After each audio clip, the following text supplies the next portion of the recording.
अब इस पार्ट की स्टार्टिंग ही इसी के आगे से होती है। हम देखते हैं कि चेंग अभी अपने घर में था, वो इस वक्त कल्टिवेशन कर रहा था। वहाँ यू अभी बाहर से उसे ही देख रही थी, वो डिस्टर्ब नहीं करना चाहती थी, इसीलिए उसने गेट नहीं खोला था और अंदर नहीं गई थी। वो देखती है कि बहुत दूर से स्पिरिचुअल एनर्जी छोड़कर वही उसी घर के अंदर आ जाते जा रही है।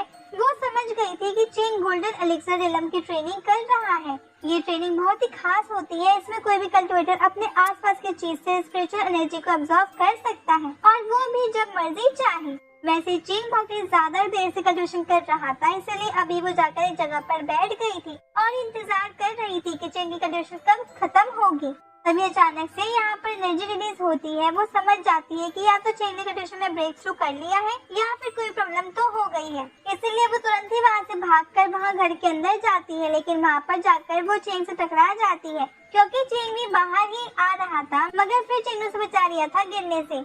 ऐसे इसके बाद चेंग बताता है कि उसने गोल्डन एलिक्सर रिलम को पार कर लिया है, जो सुनकर यू बहुत ज्यादा शॉक और बहुत ज्यादा खुश हो गई थी। वो कह रही थी कि तो बहुत ज्यादा अच्छी बात है, इसके तो बहुत सारे फायदे हैं। वैसे इसके बाद वो चेंग से कहती है कि गोल्डन सेंजू टेम्पल ओपन होने वाला है। ये बात सुनकर चेंग कहने लगता है कि हाँ, मैंने सुना था कि वो अभी कभी ओपन होने वाला है। ठीक है, तो मैं वहाँ पर जाऊंगा और अगर मुझे शेंगजू वेपन मिल गया तो वो मैं तुम्हें दे दूंगा, क्योंकि तुम भी मेरे कारण बहुत परेशानी रही हो। लेकिन अब इस पर यू कहती है कि मुझे इस वेपन से कुछ नहीं है, मैं बस चाहती हूँ कि तुम सेफ रहो। वो बोलती है कि उसे वहाँ पर देखकर रहना, क्योंकि और भी लोग इस वेपन को लेने के लिए ही जाएंगे। अब चेंग कहता है कि ठीक है, मैं इस बात का ध्यान रखूंगा और इसके बाद अब दोनों ही वहाँ से चले जाते हैं। कुछ देर बाद हम देखते हैं कि अब वो जगह पर पहुंच चुके थे। यहाँ सामने एक बहुत ज्यादा बड़ा पोर्टल ओपन था, बहुत ज्यादा बड़ा मतलब एक पहाड़ जितना बड़ा, क्योंकि वहाँ पर नीचे जो लोग थे उनके मुकाबले ये पोर्टल कई ज्यादा गुना बड़ा दिख रहा था। यहाँ पर चेंग और यू नीचे इन सभी के पास हैं। हम देखते हैं कि यहाँ पर सभी लोग थे, जैसे कि सभी मास्टर, सभी डिसिपल और यहाँ तक कि शियाओ भी रिकवर होकर आ चुकी थी। चेंग यहाँ पर आकर सभी को हेलो करता है। वैसे जो मास्टर शाओ कह रहे थे कि चलो अब सब आ चुके हैं तो हमें आगे का काम स्टार्ट करना चाहिए, लेकिन हेड मास्टर कहते हैं कि हम जल्दी नहीं कर सकते, हमें हर कदम देखकर रखना होगा।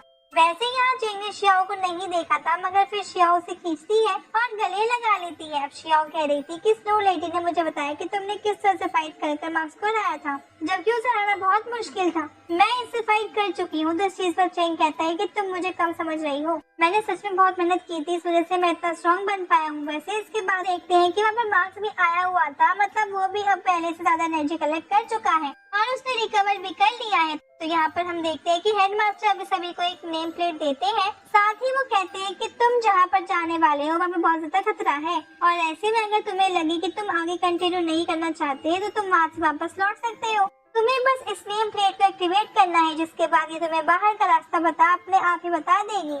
और सभी डिसिपल हाँ करते हैं और उसके बाद हेडमास्टर, मास्टर शाओ, मास्टर यून और स्नो लेडी चारों ही जाकर उस पोर्टल के सामने खड़े हो जाते हैं। यहाँ पर आकर वो चारों परफॉर्मेशन बनाते हुए अपनी एनर्जी का यूज कर रहे थे, जो कि बहुत ज्यादा पावरफुल थी और उस एनर्जी की वजह से उस पोर्टल के अंदर भी पोर्टल ओपन होने लगता है। और ये देखकर सभी डिसिपल शॉक थे और असल में वो पिछला वाला असली पोर्टल था ही नहीं, वो ना जाने किस जगह को इस जगह से कनेक्ट करता था।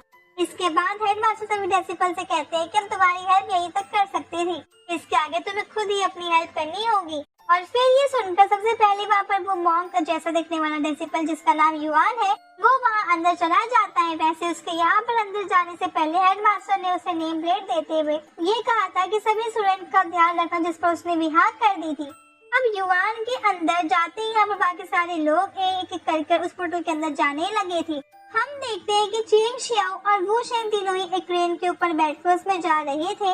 इसका कारण तो नहीं पता, लेकिन शायद उन्हें उड़ने के लिए ही वही दी गई होगी या फिर वो अपनी मर्जी से उसके साथ ले जा रहे होंगे, क्योंकि बाकी सभी लोग तो ऐसे ही गए थे। इसके बाद अब हम उस पोर्टल के अंदर आ चुके थे। ये जगह बहुत ज्यादा बड़ी थी और दूर दूर तक बस कुछ बड़े बड़े पहाड़ ही दिख रहे थे, जहाँ पर नीचे बस खाई ही खाई थी। ये देखने में बहुत ही ज्यादा डरावना लग रहा था। ये सभी अंदर जाकर एक जगह पर खड़े हुए थे और कह रहे थे कि सच में ये जगह बहुत ज्यादा खतरनाक है, इसलिए हेडमास्टर हमसे बार बार कह रहे थे कि हमें यहाँ पर देखकर रहना होगा। यहाँ पर अब युआन भी कह रहा था कि जगह को बिल्कुल भी लाइटली मत लेना, क्योंकि यहाँ पर पहले कई लोग अपनी जान गंवा चुके हैं। ये जगह जितनी अच्छी दिखती है उतनी अच्छी है नहीं, इसे घोस्ट वैली भी कहा जाता है। साथ ही वो कहता है कि हमें टीम बनाकर काम करना होगा, क्योंकि यहाँ पे बहुत ज्यादा खतरा है और अगर हम यहाँ पर टीम बनाकर काम नहीं करते हैं तो हम सभी के सभी मारे जाएंगे।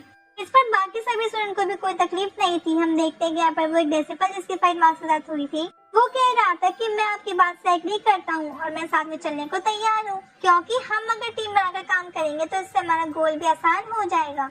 लेकिन यहाँ पर मार्क्स कह रहा था कि उसे अकेले जाना चाहिए और अगर उसे कोई दिक्कत नहीं है तो वो अकेला ही सुलझा भी सकता है। यहाँ पर इतनी बड़ी कोई प्रॉब्लम तो हो ही नहीं सकती। वो भी इस तरह से कह रहा था जैसे कि लोगों को अकेले जाने से डर लगता है और ये बहुत डरपोक है, इसलिए तू ये साथ में जा रही है, जबकि वो बहादुर है, इस कारण से वो अकेले जाएगा। अब इस बात पर जिससे उसकी फाइट हुई थी वो चिल्लाकर कहता है कि तुम ये क्या सोचते हो कि हम लोग डरते हैं, मगर अब मार्क्स यहाँ पर उसे कुछ भी जवाब नहीं देता और तुरंत ही वहाँ से अकेला उड़कर चला जाता है। ये देखकर वो सभी लोग शॉक थे। वो लड़का कह रहा था कि लगता है इसे अकेला ही जाना था। कोई बात नहीं, ये इसकी मर्जी है। यहाँ पर चिंग मन में सोच रहा था कि फाइट में हारने के बाद से मार्क्स बहुत अलग बिहेव कर रहा है, जरूर कुछ तो गड़बड़ है।